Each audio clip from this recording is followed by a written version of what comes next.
TPCSI fans, you want to revolutionize your sports investing habits? Allow me to tell you about WagerWire. WagerWire is an app that helps you become a superior bettor by allowing you to sync all your sports books and track all your bets in one place. See your current action, your betting history, and stats. You could also sign up for sports books and collect bonus offers. Follow them at WagerWire on X, as it's the best account on the platform. Head to App Store or Play Store now and search WagerWire and download the app. Good afternoon, sports fans from all around the globe. I am the host, Jeff Dawson, East Coast Sports Investors, and it's that time of the week. Tea Time Wages with Brady Kannon. Yes, he's still traveling across the country. He spent the weekend in Omaha, and College World Series couldn't have been more jealous than that. I talked about it. If you had the under and the Vols minus a run and a half on Monday, drinks up. Tough beat there, but a hell of a World Series.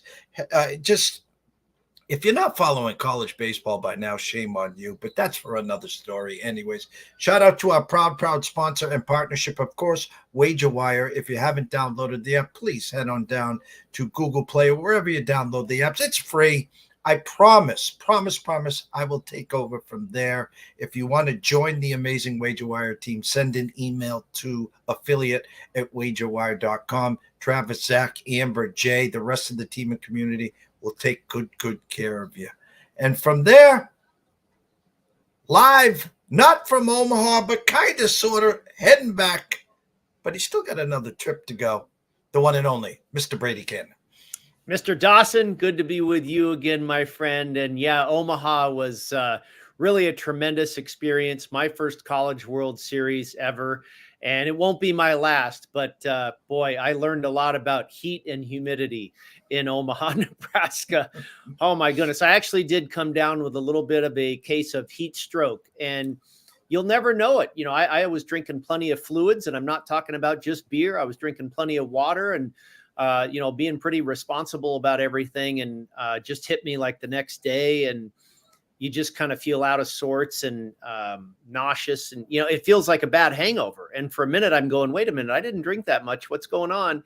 And, I'm like, I had to have been zapped by heat stroke. And it actually lasted, about a day and a half. So at that point, I knew it wasn't a hangover.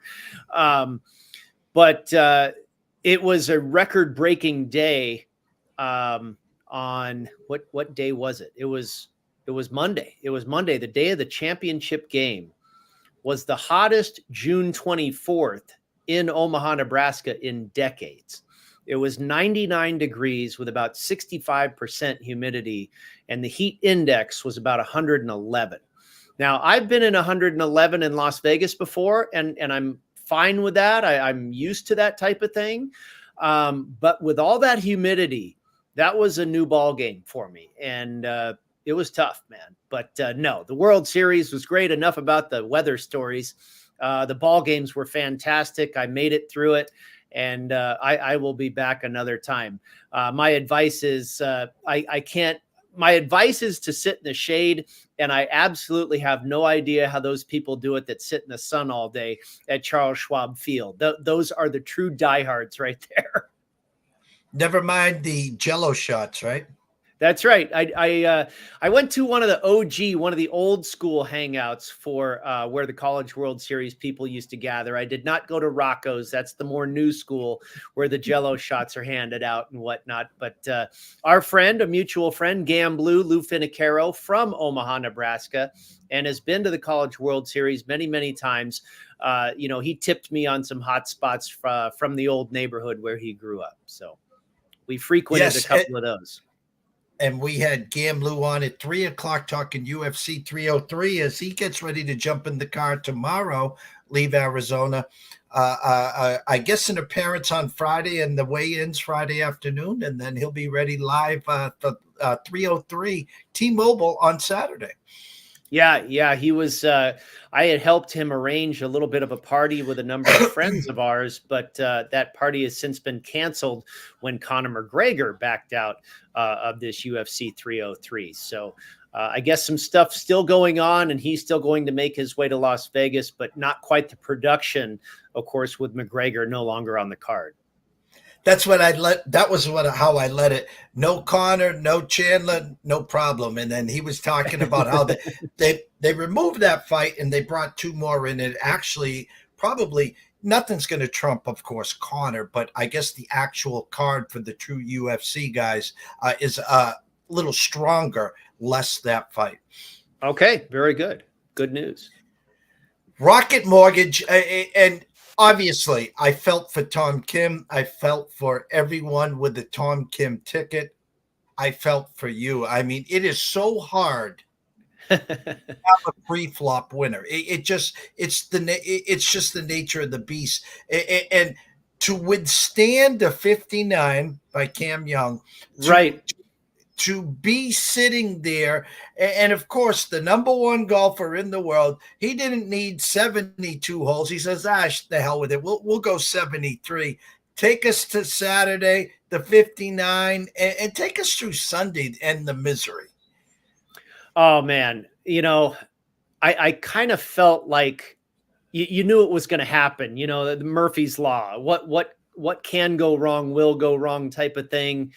But I had a lot of faith, and I was on Sports Grid earlier that morning, kind of previewing the final round. And I never thought the odds on Scottie, you know, you and I have talked a number of times, Jeff, sometimes the odds on Scottie in game, like Saturday morning or Sunday morning, actually are pretty advantageous, but it's usually when he's in the lead. Now, he was coming off the pace in this case, and I thought the odds were way too low.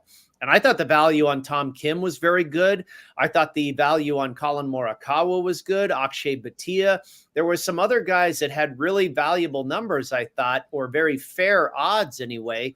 And I thought you were paying too much for Scheffler in this particular instance. And when that's the case, oftentimes, you know, the guys that have the better price find their way to the top. And I had faith that Kim was going to get it done. He'd been playing brilliantly all tournament long.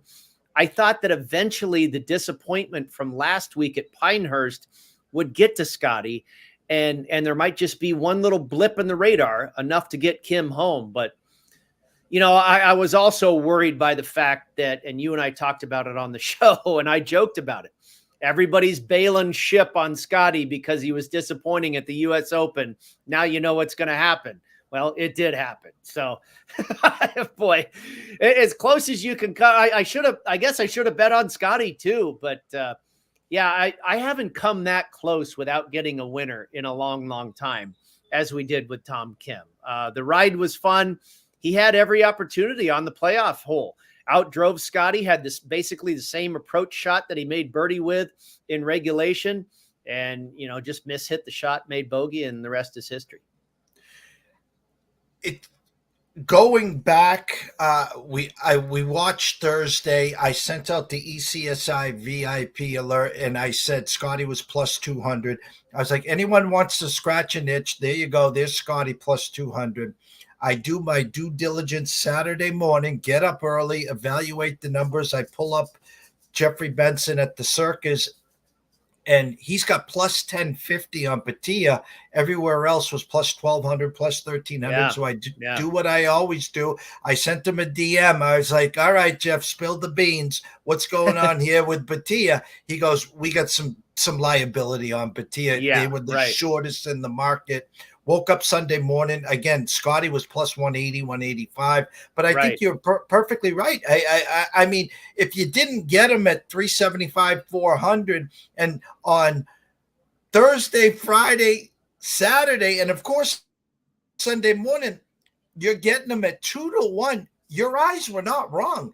They're like begging you, come grab some Scottie. We got a window open for you. Right.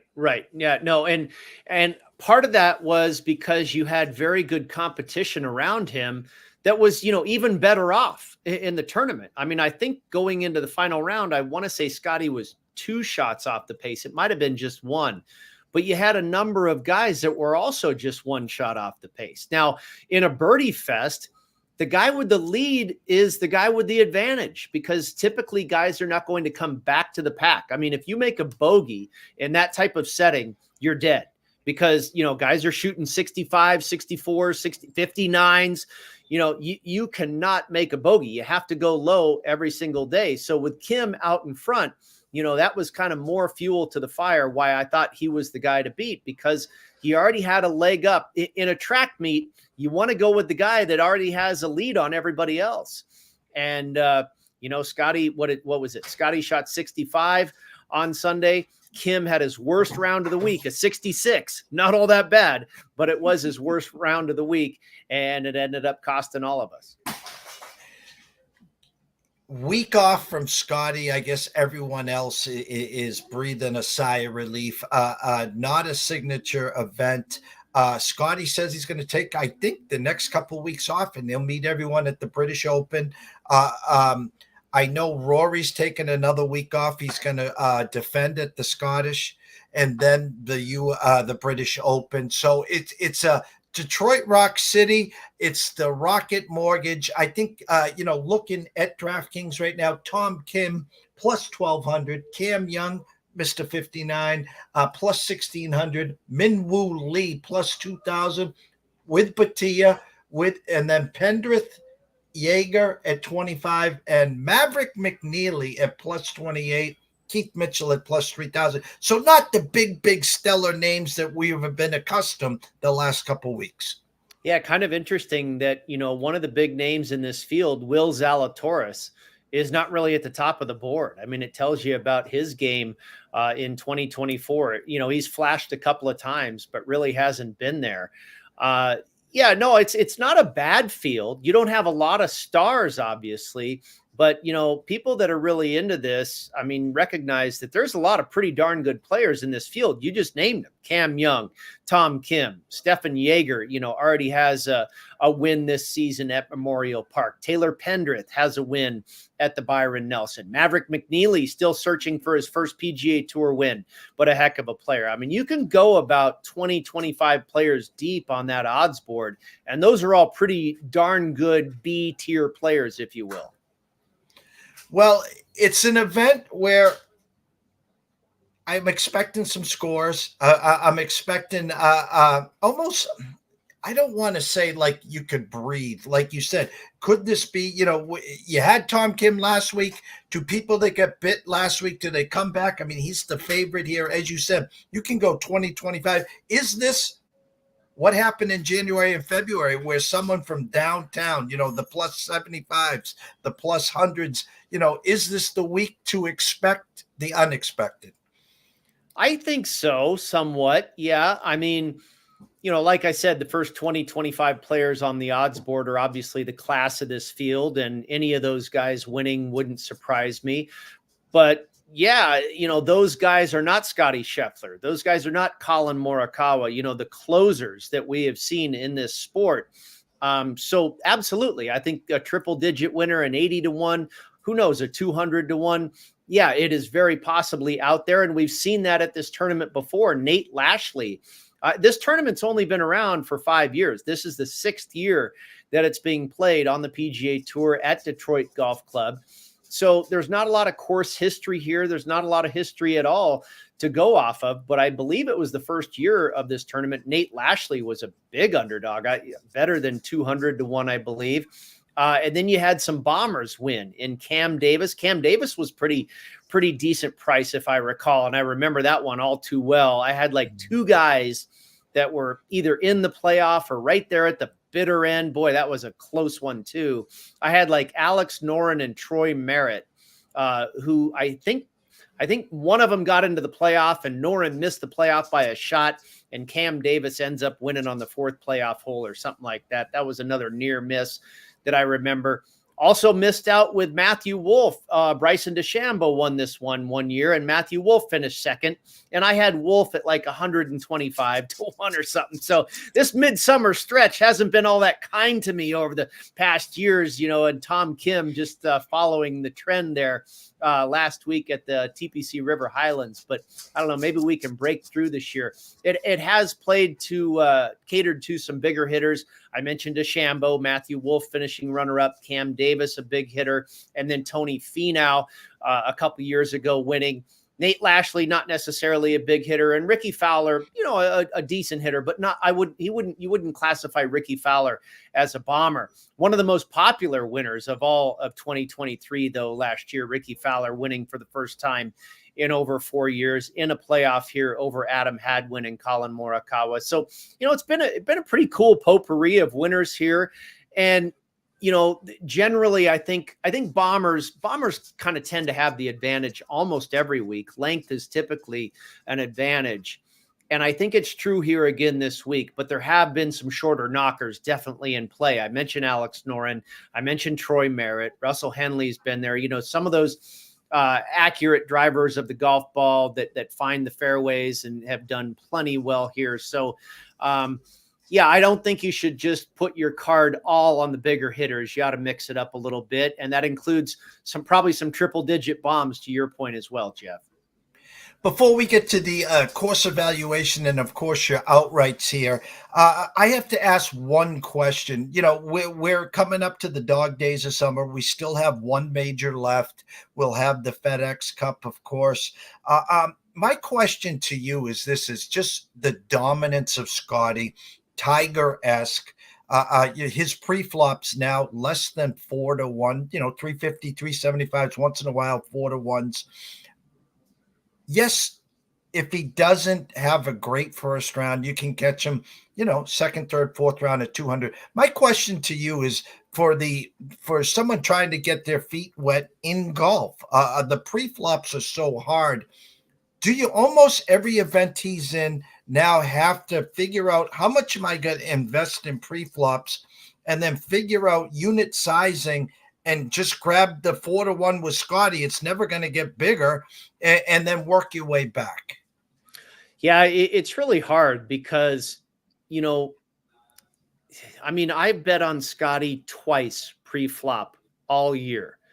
And when it's only 4-1, I'm putting more money. I'm outlaying more risk on him to get a decent return. I'm not going to put $20 on a guy that's 4-1 to win 80. That's just what's that for? Now I might put $20 on a guy that's 100-1 or something like that. Then that's a pretty nice payday. So you kind of have to figure out, how much you want to risk, how much you're looking to win. Do you change your approach if a guy's that short? I talked to a number of bookmakers today. I did my article for the PGA Tour. It's up there now at GolfBet at PGATour.com called The Prop Farm. And we go through, a number of different bets week to week and what the books are seeing and that type of thing. And I was thinking, geez, we see the overwhelming majority on Scottie Scheffler every week.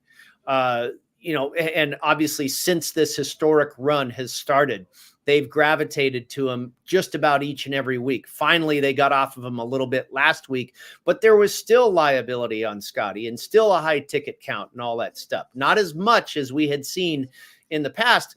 So I asked these guys, I'm like, this guy's got to be the biggest thorn in your side, Scottie Scheffler. And they said, no, actually, it hasn't been too bad because for a couple different reasons. First of all, the sharper bettors are going further down the board because, like you and I just explained, you have to lay out so much, you have to risk so much to win much of anything significant when a guy's price is so short that they're shopping deeper down the board. The other thing is, because the price is so short, if the recreational bettors, even though they're loading up on Scottie as far as ticket count and whatnot, the liability is not that great because the price is so short. If you've got Tiger Woods at 300-1, it doesn't take many bets on him to have a big liability. If you've got Scottie Scheffler at 3-1, it takes a lot of bets on him before your liability is very big. So, it was kind of interesting, the discussion, and you could read more about it again at PGATour.com. But the science of bookmaking and the moral of the story I wrote, Jeff, no matter if you think you're beating the book with Scottie winning every week or this or that or the other, it's hard to beat these guys, man. They've always got an edge on us. And especially that's another thing to answer your question. When you're looking at an outright market like that, typically the hold is anywhere from 25 to 40%. The book is going to profit that much because only one guy wins. There's 150 to choose from. There's only one that pays out. So that's a lot of losers. So, you have to figure that into how you're handling the outright market as well. I'll also say this. I risk the least amount of money with my outright bets. I will spend more. I will invest more, risk more in top 20 finishes, and even more so in head-to-head matchups. Now, I haven't done any head-to-head matchups this week. I've been traveling on the road, so, I've got a lot of other things going on. And admittedly, I have not dived into the golf handicap, as thoroughly as I might week to week. It didn't cost me much last week when I almost nailed Tom Kim. So apparently still in decent form, but again, I've dumbed down the risk. I'm going with a few outrights, and the spending has come down, and the investigation or the handicap has been scaled down a bit, if you will. Not as far as picking the outrights, but when you get into the matchups and all that other jazz, I've left that by the wayside this week. So all that just kind of plays into it week to week. What you're wanting to win, what you're willing to risk, and then which markets you want to spend the most in. For me, it's the least in the outright, and it's the most in the head-to-heads, and somewhere in the middle in the finish position markets. Well, it's that time. Course evaluation, then right into your outrights. Well, this week it's a Donald Ross design, and we saw a Donald Ross design just a couple of weeks ago, Pinehurst #2 for the U.S. Open. And this was the only Ross design that I used for the U.S. Open as a correlated course. The other Ross designs we see on tour are very different. Sedgefield Country Club and Eastlake Golf Club, where they play the Tour Championship. Very different from Pinehurst or Detroit Golf Club. And Detroit Golf Club is not exactly similar to Pinehurst. It doesn't have the sandy waste areas or such undulation in the green, but it does have some of the runoff areas around the green, the classic Donald Ross shaved off runoff areas. And it does have wide fairways, and it has very little rough. So those are all similarities. So I think there is some crossover here between Detroit Golf Club and Pinehurst. I mentioned wide fairways, very little rough. Smaller greens that cant from back to front. That's all similar to Pinehurst, but you alluded to it earlier, touched on it briefly. We've got another birdie fest on our hands. You've had 5 editions of this tournament at Detroit Golf Club, and the average winning score has been better than 23 under par. So you're probably looking at another, 22, 23, 25 under this week. So I looked at birdies or better gained. You got to have guys that go low. I looked at guys that are, have a prowess for making birdies. I looked at strokes gained off the tee and good drives gained. I mentioned length as a bonus here, but accuracy is certainly never a bad thing. So I looked at overall good driving. You might call it total driving, strokes gained off the tee, and good, which probably favors bombers as far as that metric. Good drives gained probably is a little bit more favorable to the accuracy players. So I looked at both of those because I like guys that can do both well this week. And then I looked at strokes gained approach. You always want good iron play. And then, because it's a birdie fest, I looked at strokes gained putting. We've got a bent grass Poana blend surface this week. So you want to look at guys that putt well on that type of green surface. I think it's in your best interest to look at guys that putt well from inside of 10 feet. You got to hole a lot of putts from inside of 10 feet in a birdie fest. And the other thing you have to do well in a birdie fest is hit your wedges really close. You can't be putting from 35 feet all week. So a lot of the approach shots this week are going to come from 175 to 150 yards. Guys that can really dial in the whole proximity and stuff it close from that distance ought to have success this week and set themselves up for easier putts and more birdies. A lot to take in there. You're outright, sir. Okay, so I mentioned just 4 outrights this week. I also played them for a top 20 finish. And I started with Stefan Jaeger, or Jaeger, I believe is actually the proper pronunciation there. He won earlier this week at one of my correlated courses, Memorial Park in Houston. Fended off Scottie Scheffler that week, by the way.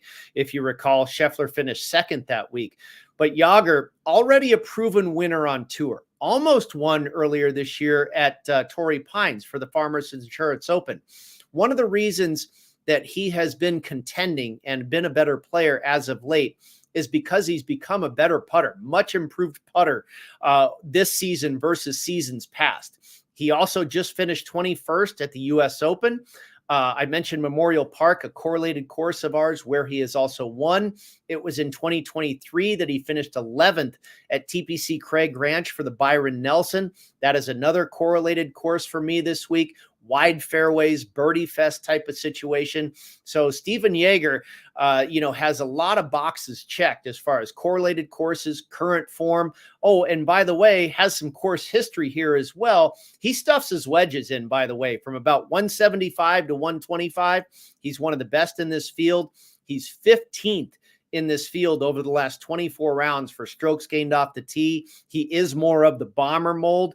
And like I say, all of his skill sets, his areas of forte, if you will, seem to work really well at this golf course because the last 2 years he's finished 9th and 5th. So I got him at 30-1. You may find a little bit lower on him. I'm probably okay with him down to 25-1. I think Jaeger ought to be in the mix again. And then at 35-1, I played Davis Thompson. You might find him a little lower, maybe 30-1, which I'm okay with. Thompson has been a guy that's been on my radar actually for a couple of years. I have yet to ever play him for an outright before, but I think this could be the week where everything fits. He's a bomber as well. He hits it a long way. And so you've got a weaker field where a longer hitter tends to have more success. No rough. You're not going to have to deal with, driving accuracy obviously helps, but if you can bomb it out far enough and the rough is not that penal, that gives you an advantage. He's had good finishes here in the past, a 24th place here, finish here at the Rocket Mortgage, a 21st place finish at Memorial Park earlier this season. And oh, by the way, just finished top 10, 9th at Pinehurst for the U.S. Open. And also over the last 24 rounds, 17th in this field for birdies or better gained. So a lot going on to the positive here for Davis Thompson. So again, I think the timing could be right against a weaker field. I don't expect this guy to beat, the big studs in the game just yet. But this could be the time because he is an up and comer for sure. Just the odds will tell you. In a weaker field at 35-1, the bookmakers respect this guy as well. And then after that, I went a little bit deeper on the board to Ben Griffin at 65-1, who has really had some good form as of late. It was earlier this month that he finished runner-up at the Canadian Open. And oh, by the way, Hamilton Golf and Country Club, where that was staged, is another correlated course for me. And then if you go back a little further, he had a run where in 4 weeks, he finished top 16 3 times. And one of those finishes was 13th at the Byron Nelson. Again, another one of my correlated courses. So, and then you also include the fact that Griffin had a good showing at, where was it? It was another tournament I was looking at. I apologize. I'm mixing this one up. But he is also excellent on approach. In this field over the last 24 rounds, he ranks 9th for strokes gained approach. And he is also 4th in this field for birdies or better gained. So the current form looks good on correlate, and not only current form looks good, but on correlated courses, the strokes gained approach is really good and the birdies are good. So I think he checks a lot of boxes here as well at 65-1. And I was mixing him up with Davis Thompson, my last guy. I forgot to mention, he also finished runner-up at the Myrtle Beach Classic. That was an off event. When they were having a signature event on tour, if I recall. I think it might have been the week of the Memorial when Scottie won that one too. So that was just furthering my case there that Thompson is also in good form. Not a correlated course for me is Myrtle Beach, but the guy just finished runner-up not that long ago. So it's telling me the game is in good shape for Thompson. And then finally, you talked about it earlier, Jeff. Are you going to throw in a triple digit bomb? And I think you're okay, throwing a couple in this week, taking some stabs. And I did so with Jacob Bridgman, another guy that I've never played for an outright before. He's 175 to 1 where I got him. I've seen him as low as 125 to 1, which I'm okay with. Obviously, you want to get the best number you can. But this guy really popped in a lot of different areas for me this week. He was 35th as far as strokes gained approach this week. He is sixth for birdies or better gained, and 22nd in hole proximity from 100 to 125 yards. And if you also look at just where he ranks on tour, he is 15th on tour in birdie average and 21st for strokes gained putting. So, I mean, those categories right there, pretty solid. 35th on approach, makes a lot of birdies, and he can putt. And you're getting about 175 to 1 against a watered down field. This was a guy that kind of fit my mold for who I want to take a shot with that could be a surprise outlier play at triple digits. So four outrights. Obviously, we're going to play them in the top 20. A kind of not a signature event. Expect a birdie fest. So if your guy struggles early, just hope he has one of those big rounds in between. Correct? Yeah, I mean, we talked about it with last week. Bogeys are your biggest nightmare here. When you're in a birdie fest, you really cannot make bogeys. So, if a guy makes one bogey, okay, and you hope he recovers quickly. But if you see a guy making bogeys repeatedly, that's probably a guy you want to cross off your list for any sort of in-game wagering. I want to see guys that have a clean card. They may not be in the lead, but I like a clean card if I'm going to do an in-game wager at a birdie fest. Unless your name's Cam Young and you get a 59, right? Yeah. What was amazing about that is he shoots 59, and then you expect some regression the next day, and he starts off like a house of fire again to follow it up. He was like 5 under through 8 holes the next day. You're like, is this guy going to do it again? He ended up cooling off finally, but it's like a 27-hole run that was about as hot as you've seen. Before we let you go, Noah's done a great job. He gave us the heads up next week at the John Deere Classic. Our good friend, Mr. Brian Gaskell, wants to know, late to the show, any mention of Pendrith at the top or lower as a long shot? I think lower is a decent long shot. That guy has flashed in a number of different tournaments this year. He didn't pop in my stats necessarily, but he's a class player, and I certainly think he fits. If you're going to set aside a few guys just for some lunch money and play a few bombs, he's a good player. Justin Lower. Jacob Bridgman is a guy I just mentioned. He qualifies in that regard for me. Taylor Pendrith is a sharp play. Absolutely. I spoke with our friend Jeff Sherman at the Westgate earlier today, again, for my article up at PGAtour.com. And Sherman said he has seen some respected money come in on Taylor Pendrith. This is a guy that won at TPC Craig Ranch, which is a correlated course of mine, won earlier this year at the Byron Nelson. So why not? Some of the correlated courses for me this week: Hamilton Golf and Country Club, Glen Abbey. Those are 2 courses where they hold the Canadian Open quite a bit. TPC Craig Ranch, where they play the Byron Nelson, the Renaissance Club, where they have the Genesis, where they will play the Scottish Open here in a few weeks. And then also Pinehurst number 2 and Memorial Park, where they play the Houston Open. And a lot of what those courses have in common is relatively wide fairways with a little bit of rough. And especially the Byron Nelson, Memorial Park in Houston, a lot of, even the Scottish Open, even the Renaissance Club can turn into a birdie fest. And I know that's what we're going to have this week. So I think those courses make a lot of sense, where you've got some room off the tee, not a whole lot of rough, and you've got to go low. And we've seen Pendrith do well on a few of those occasions at those golf courses. Thanks as always, Mr. Gasman. Stay hydrated. It is Hotter than Haiti. Actually, it's been pretty humid here locally, and especially where you are, Brian. So take care there. Scroll has been going the whole time as usual. They know on X to find you at Las Vegas Golfer. But as we always close the show, tell them where to find your written work and your schedule on TV at Sports Grid. Yeah, as I've noted a couple times in this show, a few shameless plugs of my article at PGAtour.com. You go across the heading there and you'll see Golf Bet, which is all dedicated to their betting information at PGAtour.com. You can find my articles up there. And then, of course, also at golf.com.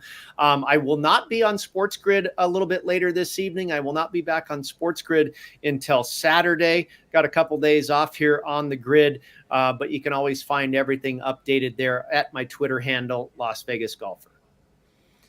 6:15, about exactly 1/2 hour from now. Scottie Webb at Webby20 MLB with his MLB Best Bets. From myself, Jeff Dawson at EC Sports Invest, the one and only Brady Kannon at Las Vegas Golfer. Everyone have a great night. Let's cash some tickets at the Rocket Mortgage, and we will see you